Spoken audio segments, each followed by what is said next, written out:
ഇന്ന് തന്നെ ഡൗൺലോഡ് ചെയ്യൂ. കാണൂ നിങ്ങളുടെ ഫേവറേറ്റ് ഷോസ്. നമ്മൾ ഇങ്ങനെ റോഡിൽ നിന്ന് അച്ഛന്റെ പിറന്നാൾ എങ്ങനെ ആഘോഷിക്കാമെന്ന് ആലോചിച്ച് നിന്നാലേ വല്ല പാണ്ടിലോറിയത് നമ്മൾ ചാവത്തേ ഉള്ളൂ. നമ്മൾ ചെന്ന് പതിവില്ലാതെ അച്ഛാ നമുക്ക് അച്ഛന്റെ പിറന്നാൾ ആഘോഷിക്കാമെന്ന് പറഞ്ഞാലേ അങ്ങനെ കാര്യം മനസ്സിലാകും. ഏതായാലും നമുക്ക് വീട്ടിലേക്ക് പോവാം.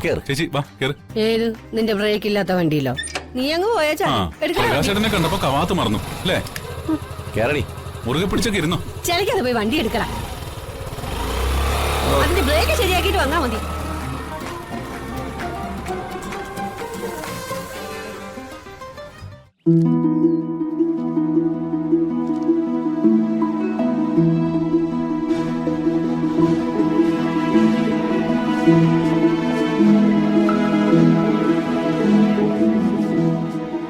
വീട് മുഴുവൻ മാറാല പിടിച്ചു. വീട്ടിൽ മാത്രമല്ല ചന്ദ്രു, മാധവന്റെ മനസ്സിലും മാറാല പിടിച്ചു തുടങ്ങി.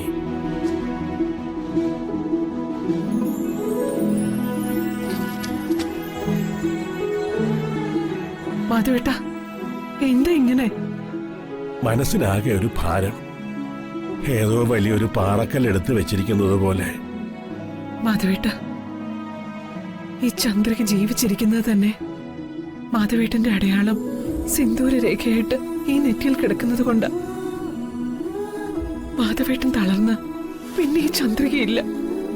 മാതാപിതാക്കൾക്ക് പ്രായമാവുമ്പോ മക്കൾ ആശ്രയമാവുന്നത്. ഇവിടെ പരസ്പരം ചിലപ്പോഴൊക്കെ എന്റെ ചന്ദ്രനെയും കൂട്ടി എങ്ങോട്ടെങ്കിലും ഇറങ്ങിപ്പോയാലോ എന്ന് വിചാരിക്കും.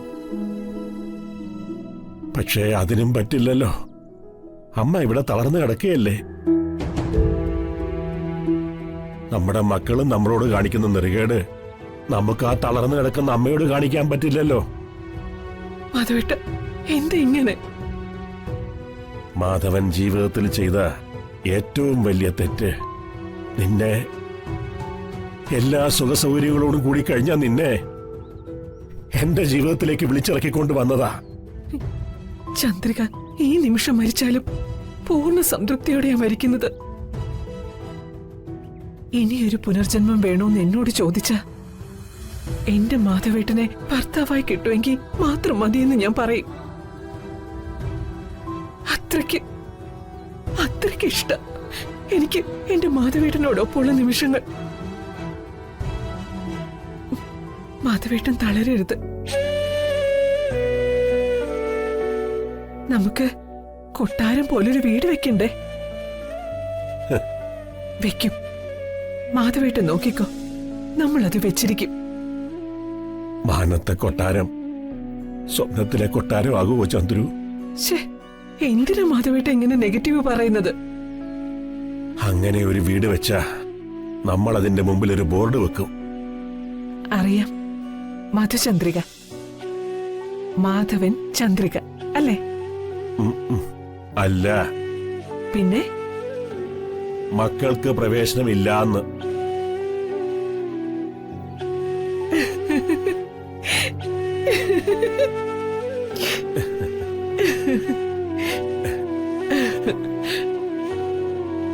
ആ, നീ വാ, ചായ കുടിക്കാം.